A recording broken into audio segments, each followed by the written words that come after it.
Do you need to attach a link to an image block on your Squarespace website? This is a fairly common request that I get from clients of mine, and sometimes they need to add a link to an external website. Sometimes they need to add a link to another page on their website, and sometimes they need to attach a link to a file that they may want to have opened up. Squarespace has made this really easy to do. Before we head over my screen, I wanted to tell you that I've hidden an Easter egg for you. So if you can find it, let me know in the comments. If you find this, you're my kind of people. So having said that, let's head on over my screen and I'll show you how to get those links attached to the images now. Okay, so here we are on my demo website, and I have taken the liberty of going ahead and adding some images to a section, creating a section, adding some images. So we're going to jump right in here. We're going to go into edit mode, and we're going to click on the first image here. And we'll click the pencil, go into the edit mode of the image block, and you'll see right there you have the option to attach a link. Once you click that, you get several options here. The first ones you see are all options to enter URLs. You have some suggestions here that are from your website, URL slugs to enter, and we could do that. But we're going to start off with an external link. So I'm going to just paste this in. I already had it copied from the external link. And you can see here, it automatically suggests that we open that link in a new tab, which is a great suggestion from Squarespace, because when you attach a link to an external website, you don't want people that are visiting your website to leave your website. So if they open a new tab, they're still on your website. It just opens up the external link in a new tab for them. Now, there might be some situation that's very specific, but where you wouldn't want to open a new tab. So if that's the case, you have the option to toggle that off. But we'll leave that on because that's best practice for most situations.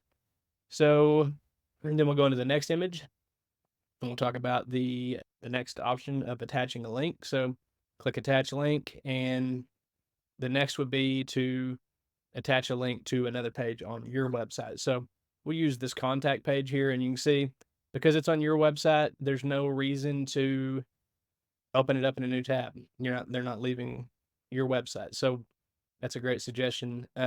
Again, there may be some particular specific reason why you would, for your whatever your purposes are, where you might want to have someone open up in a new tab, so you have that option if needed.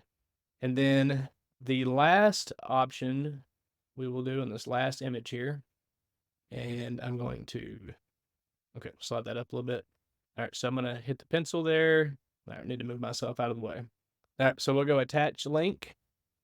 And this is probably the other most common option or request that I get, as far as other than just URLs, whether they be internal or external URLs, would be to attach a file to an image. Now, you also have an option to attach an email or phone number.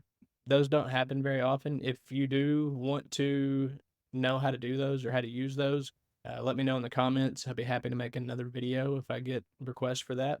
But for now, we're going to just go over the files. And so this could be any type of file. It could be another image. It could be a PDF, really any type of file that you can think of.